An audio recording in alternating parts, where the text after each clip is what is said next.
Ted Cruz yesterday was in New York City, right? And he was getting a lot of flack. The media was pretty hard on him for his call for these increased police patrols. And he just sort of doubles down. Here he is yesterday morning.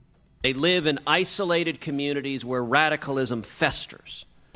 And we need to be using proactive policing. We need to be using proactive law enforcement and intelligence and national security resources.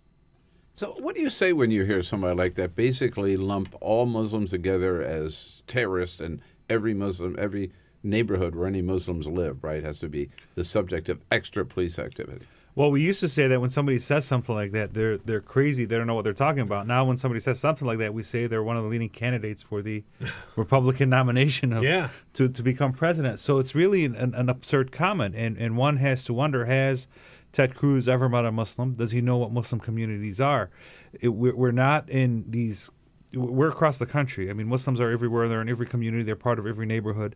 And they're part of everyday America. So for him to believe that we're in these isolated neighborhoods is damning. And I think it's something that could lead, something that is unconstitutional. But it's also important to remember that such policing methods were used by the NYPD. So there's been surveillance against the Muslim community.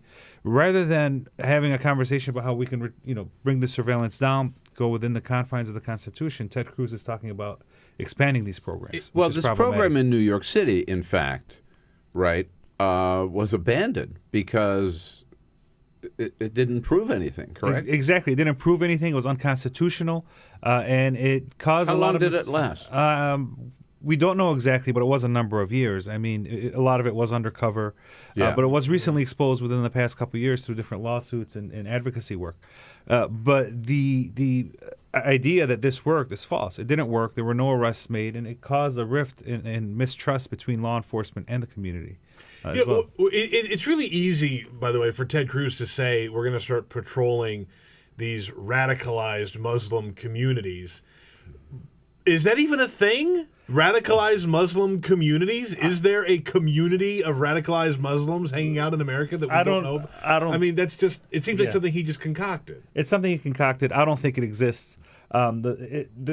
Look, I grew up in Dearborn, which is right outside of Detroit, the highest concentration of Arab and Muslim Americans in the country. We're the furthest thing from radicalized. In fact, if Ted Cruz goes there, he will see a model community for America that has high wages, it has high education levels, hardworking Americans, Americans that have been here for decades, part of the factory workers, doctors, attorneys. So it's a different picture than what Ted Cruz is trying to paint.